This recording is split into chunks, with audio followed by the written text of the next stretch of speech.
tarde, jovem, muito boa tarde. É um prazer poder falar contigo. Me chamo Leonel Fernandes, sou um coordenador aqui em Curitiba. Nossa aula hoje é Alma 1, do 19 ao 38, né? E temos tanto que aprender, né? Como eu sempre digo, as aulas são extraordinárias, né? Eu sou muito grato ao livro de Mormon, tá? O livro de Mormon é um guia, um manual do verdadeiro cristão, do verdadeiro seguidor de Jesus Cristo. Nele podemos aprender como lidar com cada situação de nossa vida e como permanecer lidando com essas situações, ainda permanecer do lado do Salvador Jesus Cristo. Hoje nós aprenderemos o que nós podemos fazer quando nós somos perseguidos por sermos cristãos, por desprendermos aquilo que nós acreditamos. Então, o livro de Mormon nos ensina sobre todas as coisas, inclusive isso, que pode acontecer, ou pode estar acontecendo, ou poderá acontecer, ok? Nós somos um povo, como dizem as Escrituras, somos diferentes dos demais.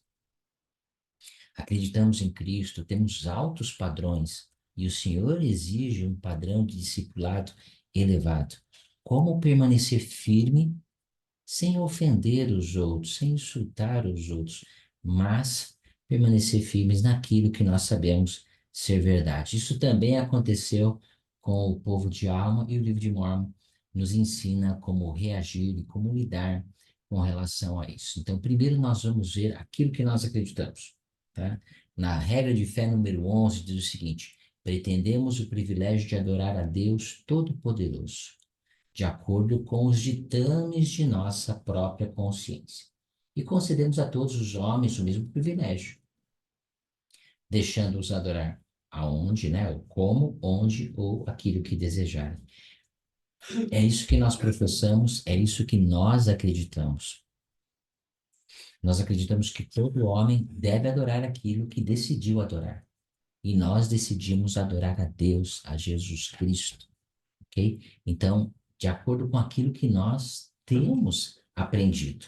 E nós provemos a todas as pessoas o mesmo privilégio, tá? Aqui em Alma, vamos ver o que estava acontecendo nesse período da história da igreja. No versículo 19 diz o seguinte: mas aconteceu que todos os que não pertenciam à igreja de Deus, ok, os não membros, começaram a perseguir aqueles que pertenciam à igreja de Deus e que haviam tomado sobre si o nome de Cristo. Sim, eram perseguidos e afligidos com toda sorte de palavras.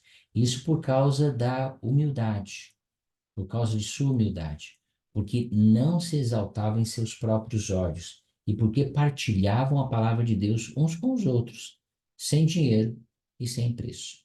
Ora, então pensa só essa era a, a condição, tá bom? Eles eram perseguidos, eram afligidos com toda sorte de palavra, porque eles defendiam algumas coisas, né? Eles defendiam a lei da castidade, eles defendiam a palavra de sabedoria, eles defendiam o direito de adorar no domingo, e por isso eles eram perseguidos, né? Então, minha primeira pergunta para você responder lá no formulário de aula, né? Como reagir quando me sinto perseguido na escola, no trabalho ou em meu próprio lar? Pode ter membros da igreja, pode ter não membros da igreja em minha própria casa e que eles me insultam porque eu faço o que eu faço, porque eu acredito naquilo que eu acredito, ok? Então, essa é a primeira pergunta para que você possa responder lá no formulário. O Elder Holland disse o seguinte: com admiração e incentivo a todos os que necessitam manter-se firmes nesses últimos dias, digo a todos, e especialmente aos jovens da igreja que, se ainda não foram, certamente um dia serão conclamados a defender sua fé, ou talvez até suportar alguma agressão pessoal, simplesmente pelo fato de serem membros da Igreja de Jesus Cristo dos Santos dos Últimos Dias. Esses momentos exigirão coragem e cortesia de sua parte. Então, se você ainda não foi, ele diz que provavelmente você vai você vai ser conclamado a isso. Um dia vão zombar daquilo que você acredita. Ele diz, olha, nós precisamos buscar defender nossas crenças, aquilo que nós acreditamos. E com certeza nessa época da vida, vocês têm muito que defender. Precisam defender com veemência, né? A lei da castidade, a palavra de sabedoria, o não ao aborto e tantos outros tópicos, né? E quando defrontados com ele, como eu vou me situar? Se tomarmos a decisão antes de que defenderemos aquilo que é reto, aquilo que é certo, e não apenas permanecermos calados, isso vai nos ajudar a demonstrar aquilo que nós somos. Ele diz, vai exigir coragem para que nós falemos, mas vai também exigir cortesia, tá? Não precisamos insultar ninguém, não precisamos alterar nosso tom de voz, não precisamos nada, ok? Apenas defender aquilo que acreditamos ser certo. E aí ele continua falando da experiência de uma missionária. Uma missionária, por exemplo, recentemente escreveu para mim dizendo: minha companheira e eu vimos um homem sentado em um banco de uma praça da cidade comendo lanche. Quando nos aproximamos, ele ergueu o rosto e viu nossas plaquetas missionárias. Com uma expressão terrível no rosto, ele se ergueu subitamente e levantou a mão para me bater. Desviei bem a tempo, mas ele cuspiu sua comida em mim e começou a nos ofender usando os mais horríveis palavrões. Afastamos-nos sem dizer nada. E eu tentava limpar a comida do rosto quando senti uma porção de purê de batata me acertar a nuca. Às vezes é difícil ser missionário, porque naquele momento tive a vontade de voltar, agarrar aquele homenzinho e dizer: faça-me o favor, mas não fiz isso. O nome do discurso do Elder Hall é O Custo e as Bênçãos do Discipulado. Com certeza, ser um verdadeiro discípulo de Jesus Cristo tem um custo alto. Não é fácil ser um discípulo do Salvador, quanto mais naquilo que o mundo está se tornando e vai se tornar no futuro, né? Então, minha segunda pergunta agora, lá para o formulário: por que é tão difícil responder de um modo cristão quando somos zombados ou agredidos, né? Verbalmente ou fisicamente, como foram essas duas missionárias? Ok? Vamos continuar lá no versículo agora, do 21 ao 24. E continua dizendo o seguinte: ora, havia entre o povo da igreja uma lei severa que proibia a qualquer homem que pertencesse à igreja perseguir aqueles que não pertencessem à igreja. E proibia perseguições entre eles mesmos. Não obstante, havia muitos entre eles que começaram a tornar-se orgulhosos e a contender acaloradamente com seus adversários, chegando a bater-lhes, sim, golpear-lhes uns aos outros com seus punhos. Ora, isso aconteceu no segundo ano do governo de Alma, causando à igreja muitas aflições. Sim, isto foi causa de muitas tribulações na igreja, porque o coração de muitos se endureceu e seus nomes foram riscados, de modo que não mais foram lembrados entre o povo. E também muitos se afastaram do mesmo no meio deles. Então, pensa só no que estava acontecendo na igreja, né? As leis que eram impostas, aqueles que endureceram o coração e aqueles que se afastaram da igreja por causa das perseguições, por causa de tudo que estava acontecendo naquela época. Então pensem só, quando sou ofendido, ridicularizado, e pode acontecer até entre membros da igreja, qual a posição que eu tomo? O livro de Mormon, como eu disse, é um manual e nos ensina como reagir, como proceder e como se portar durante esses desafios onde a nossa fé ela pode ser testada, né? Então, vamos continuar aqui, tá? Olhem só o versículo 25. Ora, isso era uma grande provação para os que permaneciam firmes na fé.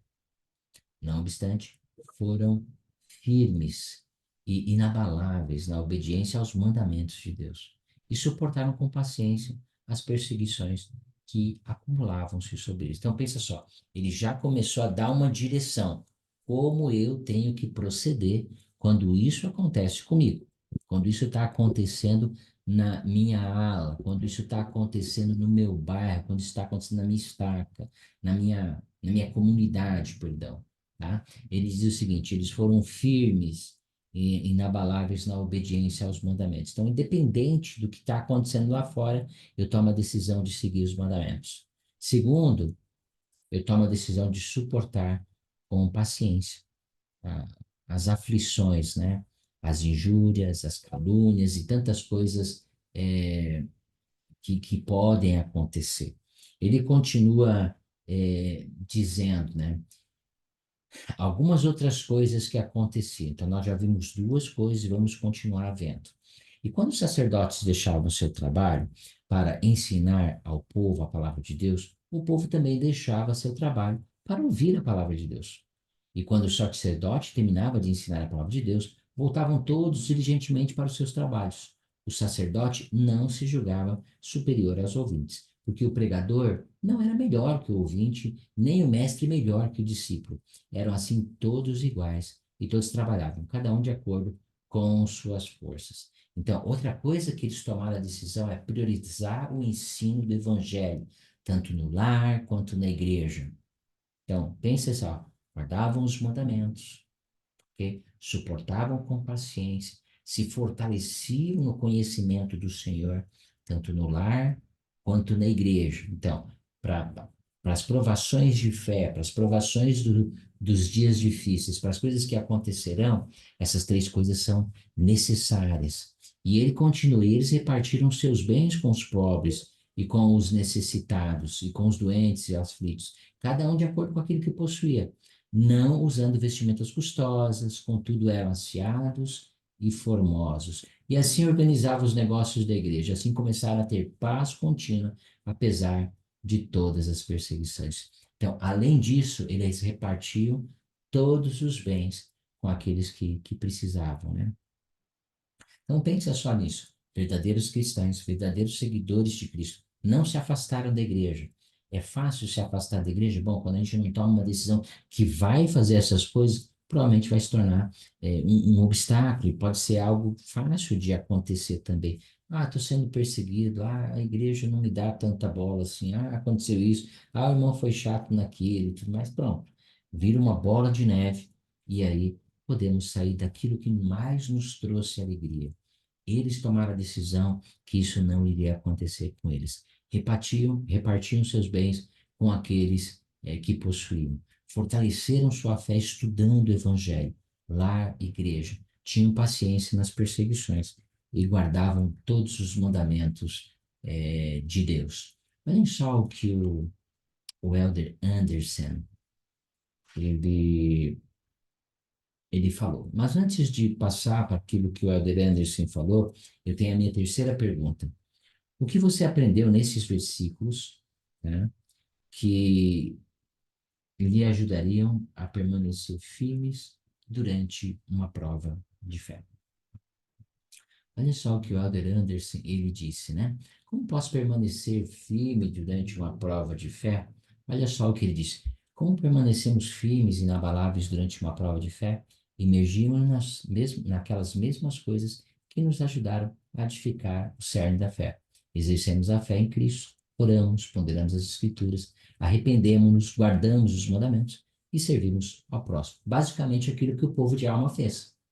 Eles se fortaleceram na fé em Cristo, eles dividiam, serviam ao próximo, eles tomaram a decisão de suportar com paciência todas as aflições e guardavam os mandamentos. Tudo incluído nessa declaração do Elder Anderson, né? O Elder Harold Billy, que foi profeta também, ele diz o seguinte: o grande dano que pode advir a a perseguição não é a perseguição em si, mas o possível efeito que ela possa ter sobre os perseguidos, que podem ficar impedidos de levar a cabo sua causa justa. Em boa parte dos casos, a perseguição provém da falta de compreensão, pois os homens tendem a opor-se àquilo que não entendem. Em outros casos, porém, as pessoas mal intencionadas, seja qual for o motivo, a perseguição é tão generalizada contra aqueles que lutam por por uma boa causa que o mestre advertiu. Ai de vós, quando todos os homens vos falarem bem, porque assim faziam seus pais aos falsos profetas.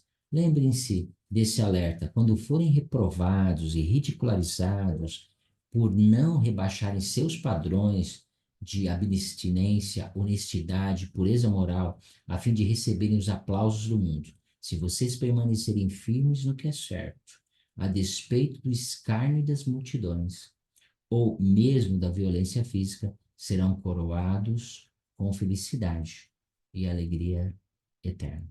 A prova pode ser dura, a alegria vem depois da prova. Nossos dias não serão fáceis, e os dias que estão por vir, como os profetas têm anunciado, serão dias difíceis, né? Olhem só o que o Elder Oaks disse. Nunca devemos perseguir as pessoas que não compartilham de nossas crenças e de nossos compromissos. Ok? Então, a mesma coisa que o povo de Alma fez. Ele pacientemente suportou a provação que vinha sobre ele. O Elder Cook, ele deu 5 sugestões para que nós possamos manter nossa paz individual. Ele diz o seguinte: primeiro, ame a Deus, viva os mandamentos e perdoe a todos, aqueles que te perseguem também. Segundo, busque os frutos do Espírito, ok? Podemos aprender muito sobre isso. Terceiro, exercer o arbítrio para escolher a retidão. Então, utilizamos bem o nosso arbítrio quando somos retos, quando buscamos aquilo que é certo. Quarto, edificar-se-ão em nosso coração e em nosso lar. Viva os princípios do Evangelho, tanto no seu lar quanto no seu coração. E a última coisa, seguir as administrações atuais de nosso profeta. Cada profeta, cada época tem seu profeta e cada profeta tem uma administração para aquela época. Seguir os profetas atuais vai nos trazer paz e segurança nessa vida. Eu sou tão grato ao livro de Mormon, que nos ensina perfeitamente, com exemplos poderosos de pessoas que já viveram aquilo que nós viveremos ou estamos vivendo. E ele pode nos guiar, não são apenas histórias, são princípios que vão nos guiar e vão nos ajudar a trazer Cristo mais perto da nossa vida, a permanecermos firmes nesse evangelho maravilhoso. Como eu sou grato ao plano de salvação, como eu sou grato a esse evangelho maravilhoso que tem abençoado tanto a minha família e a família de tantas pessoas ao redor da terra. Que Deus possa abençoar cada um de vocês, a vocês que passam por perseguição, por serem membros desta igreja. Que Deus os abençoe, que os princípios ensinados nessa aula possam me ajudar a permanecer firme durante as provas de fé. Deus vive, esta é a sua igreja. Um forte abraço e sucesso.